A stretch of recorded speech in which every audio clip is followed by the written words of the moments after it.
Is the Broncos' first string offense really this bad? And Nate loves to talk about his fantasy football team. We're going deep right now.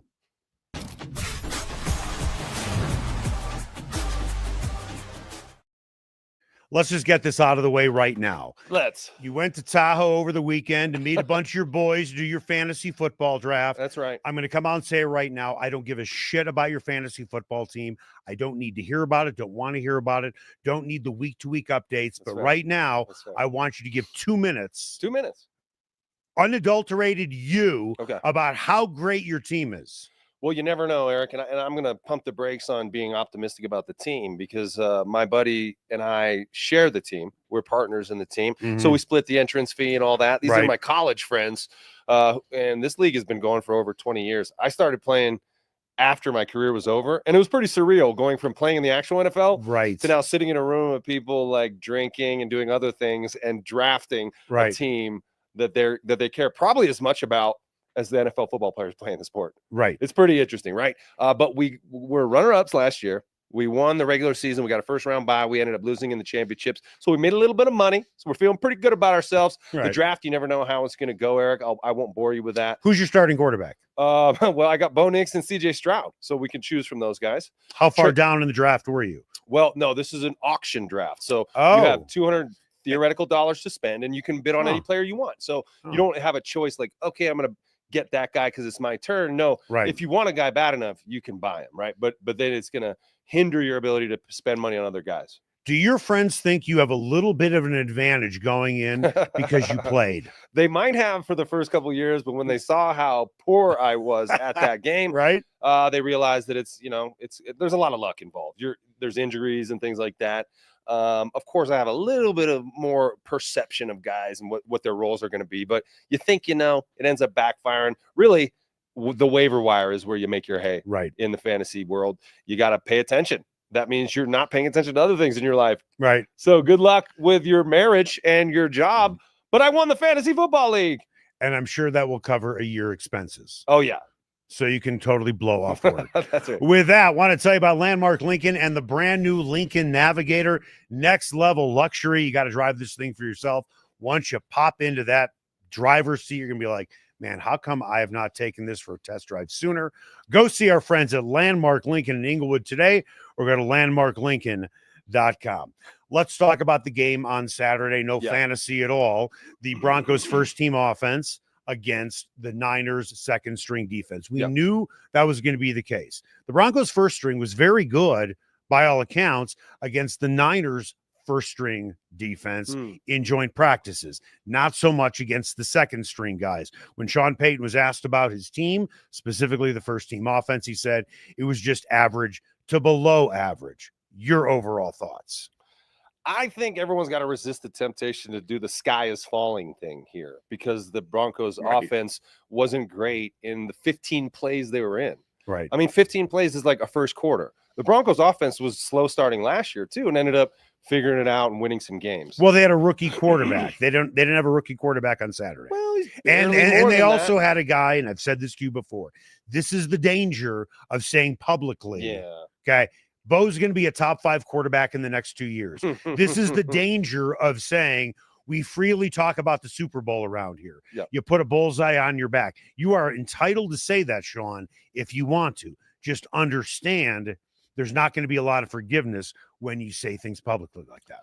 And here's what I fear is it's going to make things a little unbearable at the facility for them because Sean knows that everyone was talking about that. And then he sees that performance and now he's like, all right, someone's going to have to pay for that. So he wrote down 14 things that the organization didn't do right on the trip that had nothing to do with football. So the bus was late. The food wasn't this. Right. So, okay, all right. This is the first preseason game. We won it, by the way, 30-9. Right. There were some really good things that were done. Some things that we got to clean up. Bo Nix is probably number 1 on that list, but they're still working out the kinks. And so they not dominated, but they had a good practice against the Niners. Yep. But then you know what they did? Kyle Shanahan went in before the game and was like, this team thinks they're a Super Bowl team. This team thinks they have a top 5 quarterback. They think they just took it to us in our joint practice. Why don't we show them who we are, right? And so I think it's a good thing for the Broncos to have gone through that, get back to the drawing board, stop smelling yourself, Stop listening to what your coach is saying, writing checks for the national media to get all excited Right. about. The national media is eating in the Broncos lunchroom. Does he invite you to eat in the lunchroom, Eric? I've never Any had other lunch. local media members get to do that? Why is it always national stuff? Because he wants the national headline, right? But then that's backing your players, and Bo Nix in particular, into a corner there. He is a young quarterback. You said he's not a rookie anymore, but he's pretty darn close. Back off a little bit, let these guys figure it out. That's what I think. There are similarities between Mike Shanahan and Sean Payton. For starters, and I'll just end it there, both are type A guys. Both want control. Yeah.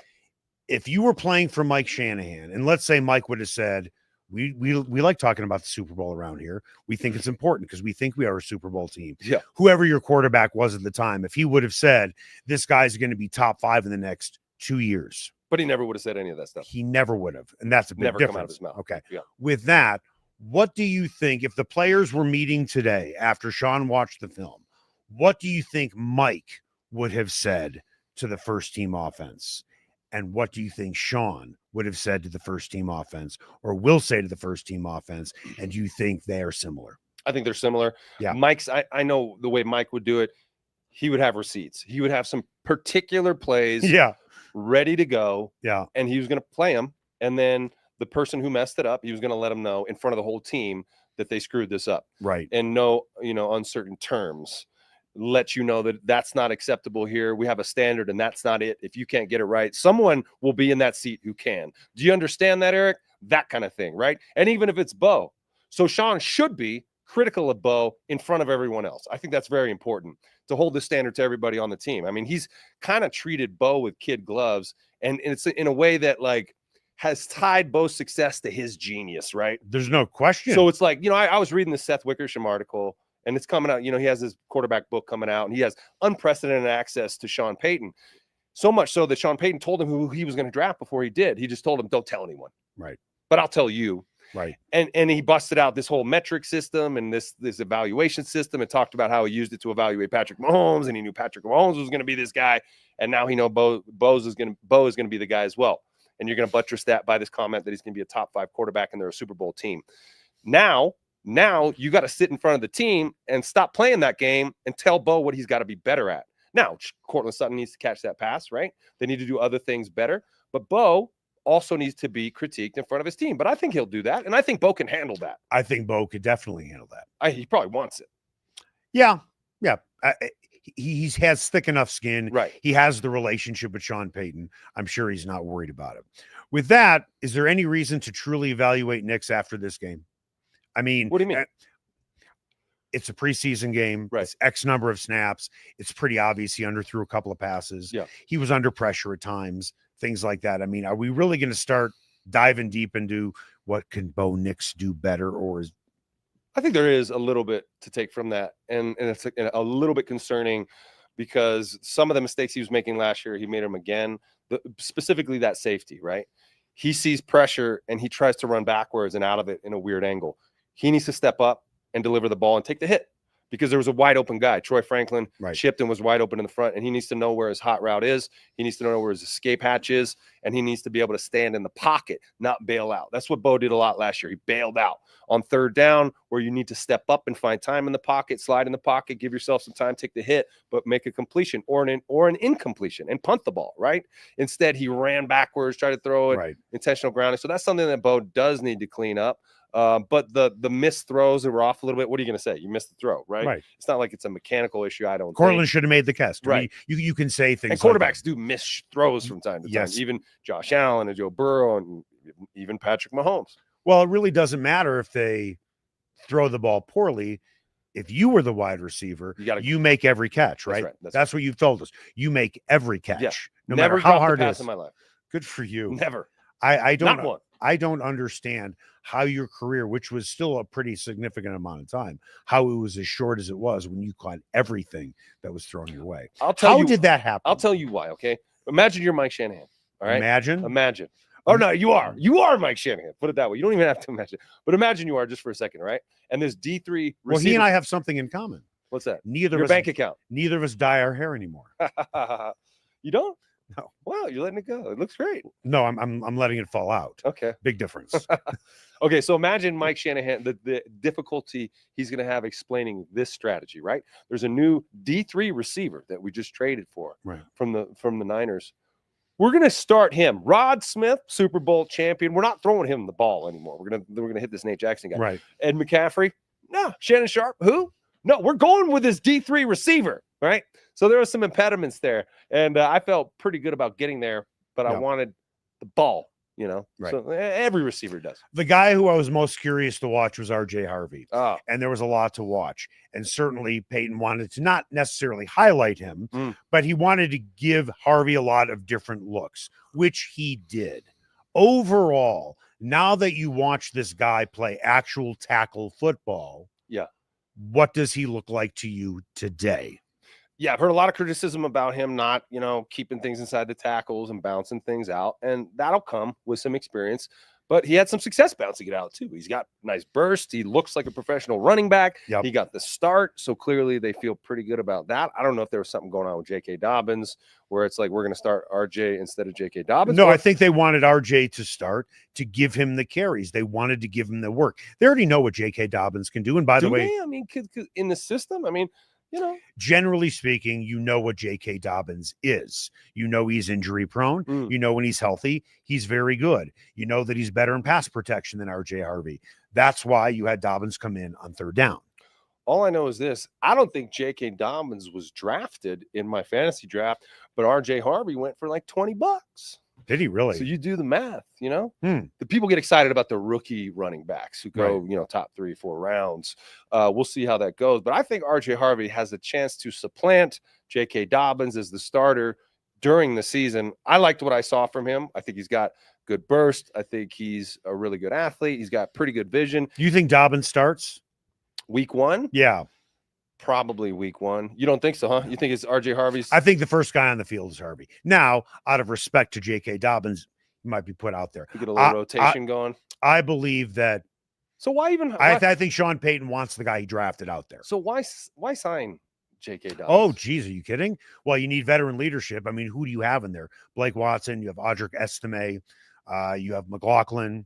It's a young room. You needed some sort of leadership, kind of like the wide receiver room needed that leadership and still needs that leadership from Cortland Sutton. Yeah. There was one player, I can't remember who it was. It might have been Franklin, who said, I watch pretty much everything that Cortland does. Okay. So and that's awesome.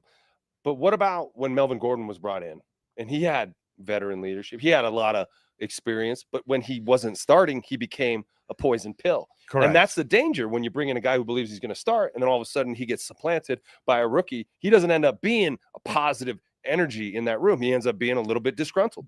Unless J.K. Dobbins is completely delusional. He had to have known through all of the chatter heading into the draft, the Broncos wanted to draft the running back. He must have known that. And again, unless he's delusional in believing he has played a full season, which he hasn't, I don't know what to say to him. He knew they were going to bring in a young guy through the draft. He knew all of this stuff. He knows they're going to bring in a young guy, but he doesn't waver in his, his belief in his own ability. And he believes he's going to stay healthy. He doesn't think I'm going to get hurt again. He thinks he's going to be the man, and RJ Harvey's going to be backing him up, and he's not going to give him any reason to put RJ Harvey in the game. I think that's what all players believe. Now, most teams do the two-headed monster. They share carries. And that's really what Sean Payton likes to do anyway. He doesn't usually have a bell cow running back. Right. It's usually, I'm not saying it's 50-50, but he uses a rotation. You don't have a Derrick Henry on the team. No. I mean, and that's just not, like you said, not Sean Payton's philosophy. And so J.K. Dobbins and his agent discussed that going in, probably what the role was going to be. Yeah. He doesn't think he's going to be a bell cow, but he does think he's going to be heavily involved in this offense. Here, if you're J.K. Dobbins, and let's say they pay you exactly what they did pay him, and they said, we want you to be the bell cow. We want you to carry the ball 70% of the time. Does that sound like a winning recipe to you, even if you're J.K. Dobbins, knowing your injury history? Well, yeah, I think if you're a running back, you want the ball as much as they'll give it to you because you believe that that's going to lead to more money down the line. If you end up rushing for 1,400 yards, Yeah, you got a big payday coming. He has no history to suggest he What can I'm make it saying through a is season. every running back, if you tell him, I'm going to give you the ball 50% of the time or 70, which one do you want? What's he going to say? Knowing my injury history, I would actually be on the fence about it. Well, because he could be out week 3 for the season. I had some injuries in my career too, and someone could say that I was injury prone. But if they had told me, we're going to throw you the ball 7 times a game or 5, which would you prefer? I'm taking 7. No, but there's a difference between 2 receptions and an extra 10 carries a game. 70% to 50%, an extra 10 carries. Are we really doing math on the show here? I don't think, Sean Payton rarely went over 20 carries in a game last year, because Bo Nix would have 5 or 6 or 7 or 8 himself. And then the running backs split, 10 and 8. And yeah, it's not really the place that a bell cow kind of guy wants to come. And here's another difference, not to, beat this point, but so your 7 catches would be the equivalent of how many carries for a running back in theory? 7 catches, probably, for 15. Yeah, or a few more even. I mean, okay, let's call it 17 carries a game. Yeah. Just for the sake of argument. On your 7 catches, you're going to get hit 7 times. Mm-hmm. On his 17 carries, he's going to get hit 17 times for a guy who has a history of injuries. Looking at the running back rotation right now, it is going to be in no particular order. Harvey, Dobbins, more than likely McLaughlin. Now the question is, who's going to be the final guy? Last year, they took 4 running backs. Blake Watson looked good. Bidet looked good. And Audric Estime was pretty much the last one off the bench. Is this pretty much, I don't want to say, is this it for him? To me, his value is he has a different running style than all of the rest. He is more of a battering ram at 225 pounds. But do you think you keep him just for that reason when you see flashes out of Watson and Bidet and knowing you didn't play Estime in the playoff game?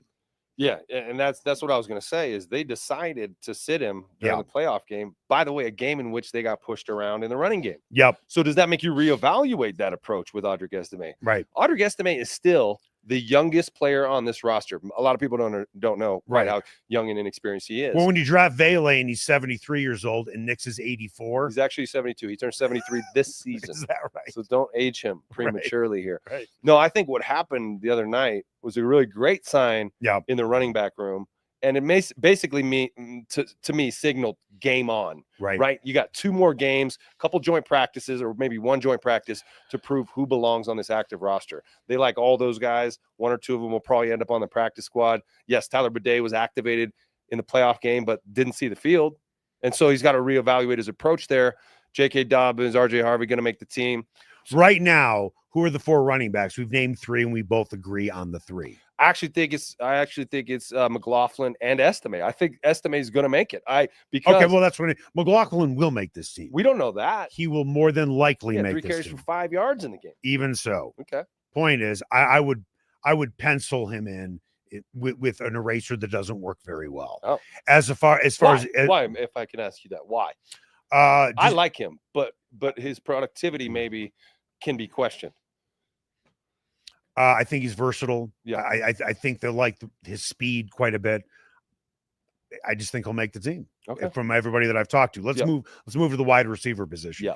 You will find out doing shows with me that I will remember every single thing that you said. Huh. And if you say something vakakta, that's my Yiddish right there. If I say something vakakta, David, our producer, knows what the word vakakta means. What does vakakta mean? Crazy, batshit. Oh. You really said that. If you say something vakakta, I will remind you of this years later. Okay. But if you're right, I will remind you that you were right as well. Right. About 3-4 weeks ago, you said to me, Trent Sherfield Sr. is going to make this team. Oh, yeah. You and I had this conversation over the phone. I didn't doubt you that he would.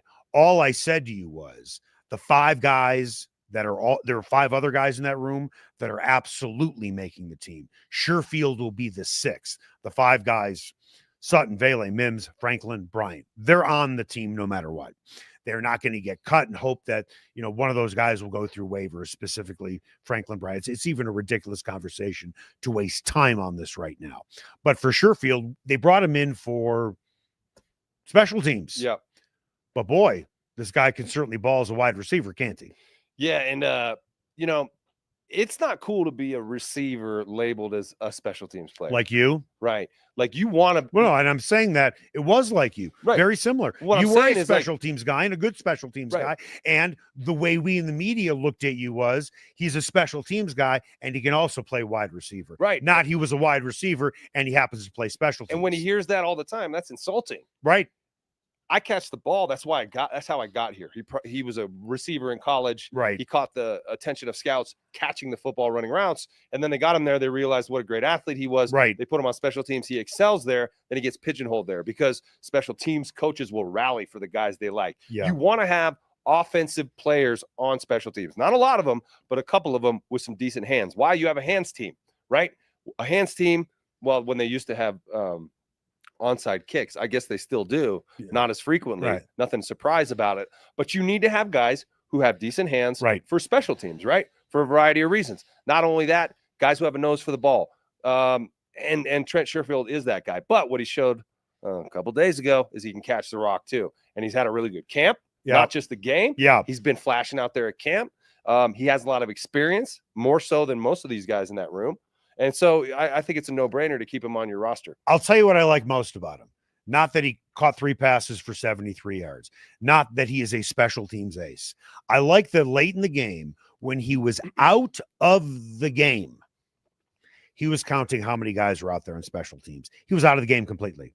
He could have been sitting on the bench. He could have been in the shower. He could have been on the bus. Instead, he was on the sideline counting how many guys are out there. Those are some of the type of guys not only you want to have on your football team, you have to have on your football team. Yeah, he pays attention to the big picture, great in that room, and he can actually teach some of those receivers to play special teams because you brought up the number they're going to keep. I think they're going to keep 6 guys. This year they will. Last year they kept 5. Yeah, because, you're not going to let Pat Bryant go. You're not going to let Troy Franklin go. Devon Vele, you love him. Everybody, Marvin Mims. all 5 are staying. Right, but that's another thing we talked about last week that you might have rolled your eyes at was that Troy Franklin is gunning for the number 2 receiver spot. Sure. And it revealed itself. I mean, only a couple catches, but Bo is looking at him, right? And now he sees that he understands more. He's in the right spot more. He's becoming more comfortable out there. I think Troy Franklin has a really good shot of being heavily involved in this offense this season. So it's going to be interesting. But there could always be some surprise cuts too. You know, there will be. And I'm sure we're going to get into that as the weeks go on. Right. But there's guys who have been impact players in the last couple of years who might end up getting cut. Once again, I want to tell you about the brand new 2025 Lincoln Navigator at Landmark Lincoln. You can find them in Inglewood right off of Broadway. This thing is loaded, smooth, powerful. Not your grandpa's Lincoln. Your grandpa couldn't handle this baby. He would like the luxury. So you'd get behind the wheel and be How like, do you know whoa. what my grandpa could handle? My grandfathers aren't alive, but I don't think they can handle it. Mine aren't either. 4.9 star rating with over 560 verified reviews for reason. Talking about Landmark Lincoln, they treat people right. They've been doing this for over 100 years. They have a mobile pickup and video inspection to make service easy. Go to Landmark Lincoln on South Broadway or go to landmarklincoln.com. Let's move it over to the defense. Yeah. Overall, held the Niners again. Not playing their first team guys to a little over 200 yards, 202 yards to be specific. Right. But on the opening drive, they gave up a touchdown. They gave up a touchdown. They did. And Jaquan McMillan, gave up the big play. But Jaquan McMillan, it's not like he was out of place. No. It's not like he got beaten. Good throw, good catch. It was a good throw, and it was a good catch. And I think after watching you watch the Broncos offense, and then you watch the Broncos defense, both first team, that's why people were panicking on social media. And as I put out on social media, people panicking on social media. When has that ever happened before? Yes. Yeah. And as I said on social media, Stidham should replace Bo Nix, the Broncos' first team defense. Clearly. Completely overrated. And what else should I overreact to right now on social media for everybody who follows me? Because really that's what it turned out to be for me. Yeah. I don't think that. I'm not saying there's any concern for the first team offense. For the first team defense, talk about correcting your mistake right away. Yeah. Then again, they had 2 words to correct that mistake. Nik Bonitto, who literally had an entire game in one series. Yeah, he had 3 consecutive pressures. Right. One was a sack. One was a quarterback hit. You hate to make Mac Jones look good You know what I mean? But he did in that first drive because of that pass over the shoulder there. And that was a rookie who caught that on Jaquan McMillian. But just goes to show you, it's a really difficult position to play, that nickel Did you corner. think Barron would be out there instead? No. Starting? No, I didn't. Did you? Well, he's got to earn it, man. And I don't think he has yet. Well, has RJ Harvey earned it? Clearly. I mean, more so. And who's the first round pick? Yeah. Yeah. I mean, I think that was probably Vance's choice versus Sean's choice, right? Yep. And Sean's a little hornier when it comes to wanting to get his guys out there, right? And Vance, I think he likes what he sees from Jaquan McMillian. I think he's, competing, and he knows that this young guy's come to move him out of town, and he's not going to let that happen. And by the way, Jaquan McMillian responded with an interception. He sure did. And so that's what you love out of a corner, not getting skittish because of what happened. No, being emboldened to keep playing and responding that way. But the defense, they're going to have some stuff to clean up as well. It just goes to show you got to respect your opponents. If it's the first string, second string, third string, it doesn't matter. Right. These guys are professional football players, and it shows you that the difference between a first string player and a second player isn't as wide as people think. You go out there and play the Niners second stringers, and they put it on you for a quarter. Right. What does that tell you about your confidence in your unit and you underestimating your opponent? Well, that's why I think there was a good thing that happened in Santa Clara. These guys go back to the drawing board, figure out why that happened, stop smelling themselves, and get back to work. And I think they're going to be fine. This is what I learned the most about the entire game, and something that we have talked about, and you can make the case we already knew. The Broncos' depth on defense is as good as it has maybe ever been. And I know that seems like a big statement. I didn't cover the teams in the 70s or the 80s and so on and so forth. But they have 5 cornerbacks right now that could play for any team in the league. 5 cornerbacks that would make the team easily on any other team. Who Chris Abrams-Drain you talking about? He would make any team. Yeah, and maybe start. Who's the fifth? Chris Abrams-Drain, Surtain, Moss, McMillan, and Barron. Oh, yeah. All 5 of those guys would make other teams easily, and probably 3 or 4 would start. Yeah. And it's a great. And by the way, haven't even gotten to the front 7 yet with what they have. And they are deep at that position as well. That to me is what was most encouraging, that they have that much depth on the defense. Yeah. But we also have to think about what the Niners were throwing out there. Their third string quarterback wasn't that awesome, right? I understand that. I'm not saying that. Yeah. But there's always the opposite. So I was listening to 49ers reaction, 49er media reaction to it, and we think the sky's falling for us. The sky was falling for them too. Yeah. They're talking about how weak they are in offensive line, because we were talking about how great Nik Bonitto is. They're talking about how weak that tackle is and how much trouble they're going to be in if Trent Williams or the other tackle gets hurt, because they don't have anybody who can block. So there's something to both sides of it. The 49er media thinks the sky's falling, and so do we, for different reasons here. We saw our starters, the Broncos starters play for 1 quarter, maybe. A football game is 4 quarters. Sometimes a team has a bad first quarter, figures it out, ends up winning the football game. So this is something that's teachable, but it's not at all indicative of what a real game's going to look like. How much do you think George Payton is thinking, please, the meter is running, Nick, would you please sign your contract? Now, granted, one reason why he's not signing is because he's waiting for Micah Parsons. Gorilla, always the best water. That's right. Always the best vodka. I mean, water. You got a live read for us? Tell us about the water that you're drinking right now. Straight from the Himalayas, Gorilla Water will keep you hydrated long after you're done. So we're waiting for Jerry Jones to get his act together. Yeah. And is that going to happen, though? And it's unfortunate. It's unfortunate that you have a bozo owner like Jerry Jones, who is holding up, in my opinion, one of the best owners in the league in Greg Penner. Why are they waiting for Jerry Jones? Well, I think it's Bonito's side that is waiting for Micah Parsons to sign to see what the market is. Okay. They don't want to sign right now. Yeah. They want to see what the market is. Now, they're not going to ask for more than Micah Parsons, but they want to see where that market is set. It's a risky game they're playing. Well, of course, if you get injured, I get it. But he tears apart the 49ers, granted the second string offense, but he did on 3 consecutive plays. Yeah. So every time this guy registers a sack, he just probably earned an extra $500,000. Right? Am I wrong on that? I don't think you can quantify it in that regard or in that way. It's going to be based on the market. Who was the last edge player who was signed? Right. Do a big deal. I don't know who that is. If he has 7 sacks through 4 games, he's gone up millions. That's not an exaggeration, is it? Millions total? Millions total per year, yes. Oh, per year. 7 sacks in 4 games. Let's say he goes off for 2 or 3 sacks in a game, has 1 in each, and he comes up with like 7 sacks in 4 games. He's made himself millions more, not half millions more, millions more. Well, one thing I know about the Walton Penner group is they don't give a shit when it comes to writing a check. They will give you what you have a salary cap, though. $279.2 million is a lot of money to deal with, and they have a quarterback on a rookie deal. They can write some big contracts, and they're going to be fine doing that if you've proven it. You know, the whole Russell Wilson thing when he came in here and he was like, I need a new contract. Right. They shouldn't have done it, obviously, in hindsight. And in my mind, it's like, well, just let him play out this year, and then you'll be happy to sign him to an even bigger deal if he plays that well. Right. Now, Nik Bonito has played that well for your team. Yep. Whenever they're ready, I think the Walton Penners are going to be ready to give him what he deserves. Let's move it over to Shadur Sanders, who played for the Browns. Legendary. Got his starting job for at least 1 game, and for the most part played well. Yeah.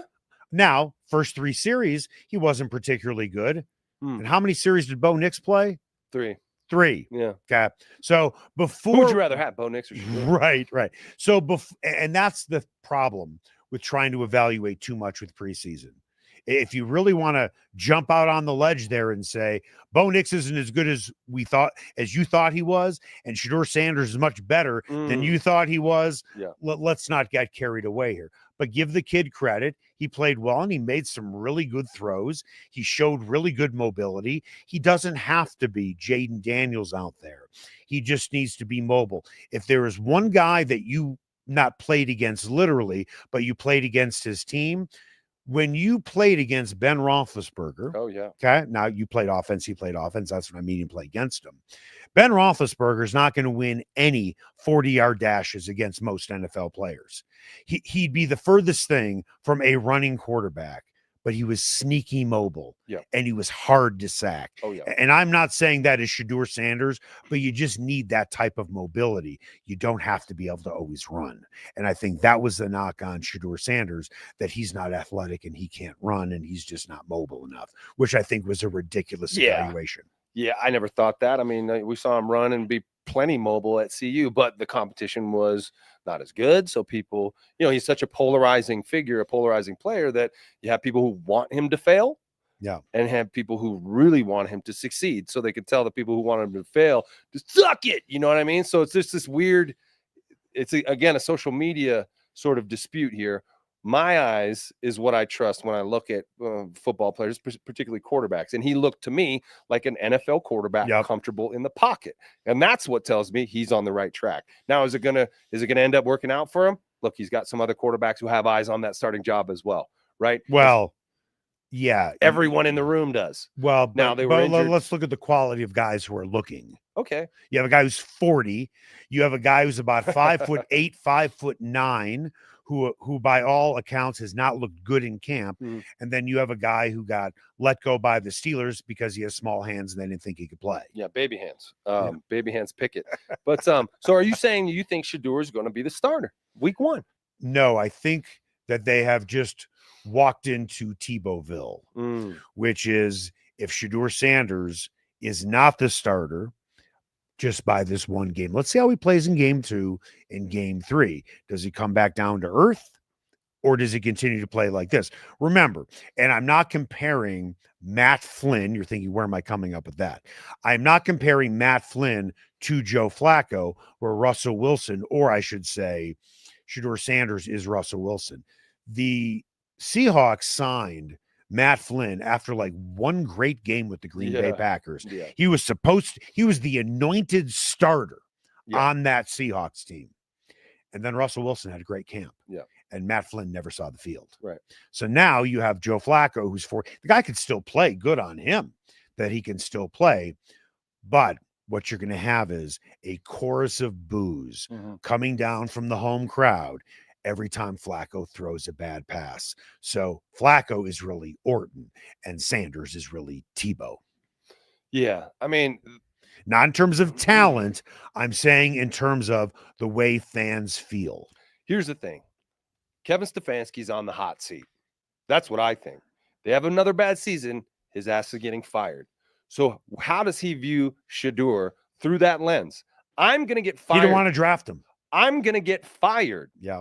Okay. If we don't make the playoffs or have a winning record here. Right. Now, I may have been coach of the year before, but the clock is ticking. So how do I view Shadur Sanders through the lens of me on the hot seat? Is he going to help me? Is he going to give me a little more runway? Or is going with Shadur Sanders and failing going to make me look worse? That's the question he's having to ask himself right now. And if he thinks that, because a lot of times quarterbacks on the hot seat will favor a rookie quarterback because they have more runway, right? Because people expect them to have some growing pains there. So maybe he looks at Shadur and says, all right, this will buy me another couple of years if we go with Shadur. But it wasn't his choice, right? He wanted that. So it makes him look stupid not choosing him in the first place and then getting stuck with him and then going with him. So there's a lot of psychological kind of warfare going on there. Right. But you can't deny that Shadur played well, looked comfortable in the pocket, rose to the occasion, and had a good game. Again, though, it was like a half a game, right? So, and it was a preseason game. So great first opportunity. Let's see what he does with the rest of it. See, this is the thing. Shadur had a really nice game. Yeah. He showed things that a lot of people said he couldn't do. And then he goes on and then steps in a bucket of shit. What do you mean? Which is he goes after Tony Grossi, a longtime radio guy in Cleveland, saying, how come you never say anything nice about me? Just shut up, Shadur, and play. Stop it. Again, with the legendary stuff, nobody likes me. Everybody's against me. Just, you had a great game. Just walk away. Just walk away. But that's not the Sanders way. Just stop bringing attention to yourself. Because honestly, that clip of he and Tony Grossi having a conversation has gotten as much airtime as the 2 touchdowns that he threw. But don't you think there's a lot of people out there who are like, yeah, Shadur, go get him. These old school journalists who don't like your flash and don't like your profile and don't like your followers and your branding. Yeah. They're going to always have something to say to you. Push back against them. Yeah. How did it work? Push back against the old media guard. How did it work out for the Tebow supporters? But not well. The Tebow supporters? The Tebow supporters, the minions who felt there are people to this day that I have talked to who still believe Tim Tebow would have led the Broncos to a Super Bowl. Yeah. And you're not one of them. Huh? Maybe on a commercial jet and then a bus to the game and then decent seats. But that was pretty much it. Shadur Sanders is not Tim Tebow in terms of a player. He's a more talented guy. However, it's the same type of circus. As you said, what'd you call the CU what?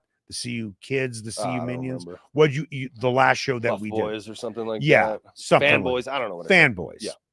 We'll see. You want this kid to succeed. I think what's more important than the perception of him is the way his teammates view him. Because, that's what matters. In the locker room, if I'm a player, if I'm a tight end or receiver or an offensive lineman or even a defensive player, what do I look at when I see this kid? Do I see a kid who does it all the right way, who comes into this building and takes care of business, treats everyone with respect, is one of the guys, works hard, has confidence, and goes out and balls on the field? If that's the case, which kind of looks like it was or is so far with Shadur, then I don't care what old dudes like you have to say about Shadur. In fact, I start to pay attention to it and we can rally around it. Now, you do want him to block it out. Yeah. Because you're not supposed to read your newspaper clippings and care about what people are saying about you negatively. Just change their mind by performing at a high level. And that's what he did for game one. So it's going to take more than one half of football to change someone's mind. There was an interesting interaction on the sidelines between Myles Garrett and Shadur Sanders during the game. And I'm going to butcher this, and this is very much a paraphrase. But Shadur is basically saying to Myles Garrett, because Shadur is mobile out there, he was saying in so many words, would you have tackled me? And Garrett's like, are you fucking kidding me? Duh. He's like, do you know? And I'm thinking, do you know who I am? Why would you say that to arguably the best defensive player in the league? All due respect to Pat Surtain and Watt. Myles Garrett, you're asking arguably the best defensive player in this league over the last 4 to 5 years.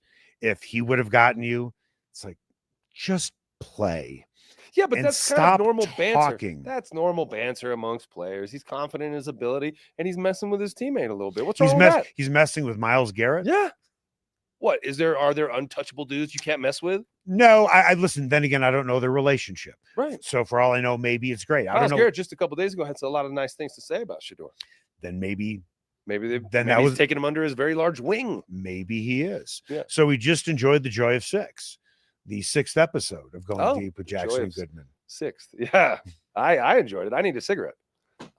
You know where I can find one, Eric? I don't. Dang it. Right on that table over there. Can't close this show fast enough. That's going to do it for us for Going Deep with Jackson and Goodman. We will talk to you on Thursday, which will be at 3:00, and that'll be after the joint practice between the Broncos and the Cardinals. Make it the best possible day you can.